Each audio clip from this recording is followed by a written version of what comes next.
Newt Gingrich, former Speaker of the House and a Fox News contributor. Mr. Speaker, good morning to you. Welcome. Good morning. I know you have a lot to say about this. You heard the president say she doesn't pray for me. And Nancy Pelosi saying right back that this is a man that is impeached forever. Where does all this go next?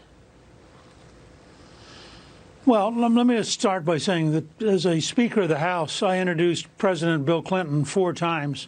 All 4 times I used the correct honorific, that it was my distinct pleasure and personal privilege to introduce, my distinct honor and personal privilege to introduce the President of the United States.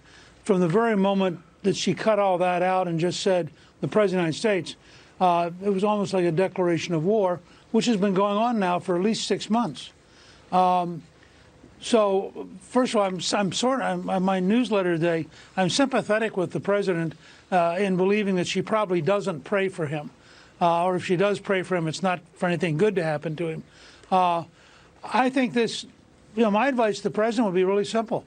Focus on the American people, build support with the American people, let them coerce the Democrats in the House, but don't pay any attention to Pelosi because she's your mortal enemy. And she's not, she's totally trapped by AOC and the left wing of the Democratic Party. And she proved that on impeachment. So she represents the Adam Schiff, AOC, Jerry Nadler wing of the party. And there's not much point in the president wasting time with her. There will be some who say, as just mere observers of all of this, that what world are we in when we're all judging who's praying for who and how we're praying for each other, if we're praying for each other? Chris Coons is a Democratic senator who voted to impeach the president, Mr. Speaker, and he recently wrote a piece saying why he does pray for President Trump. He joined Martha on the story last night to talk about the divisiveness and where we go from here. Coming off a very divisive fight over impeachment.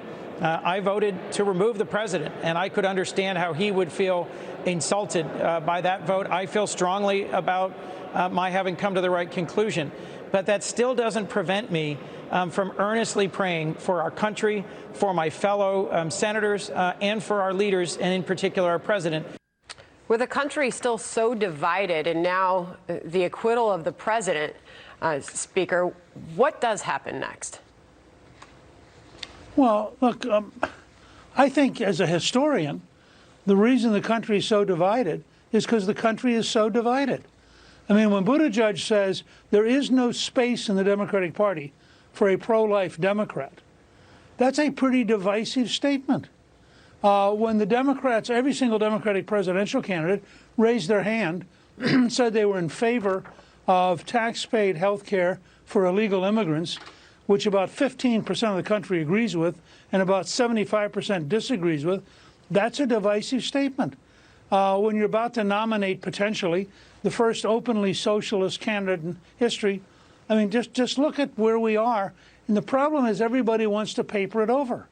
This election in 2020 will be a genuine choice between a very radical Democratic Party, and they're virtually all radicals. I mean, my view is there are over 200 radicals in the House because they all vote with AOC and Pelosi. They all co-sponsor bills that are radical.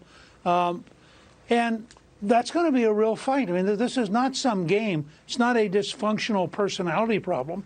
You have a bitterness on the left that Trump won, and you have a growing bitterness on the right that no matter how many investigations there are, there's always going to be the next one. They're already, in the House, they're already talking about subpoenaing the former National Security Advisor, John Bolton. Well, that's kind of like they want to shoot at Trump as often as they can until they finally get him, and they like him to be nice while they're doing it. Well, they got the wrong guy in mind because Trump's going to counterpunch every single time, and as president, he has a bigger punch than they do. Kimberly Strassel writes about that split in the Democratic Party in the Wall Street Journal this morning, the state of the Democrats. The split between progressives and moderates could sink the party in November, she writes. Democrats are divided by generation, by geography, by cultural sensibilities, and by vastly differing policy agendas. Does the common Democratic desire to beat Mr. Trump overcome all that?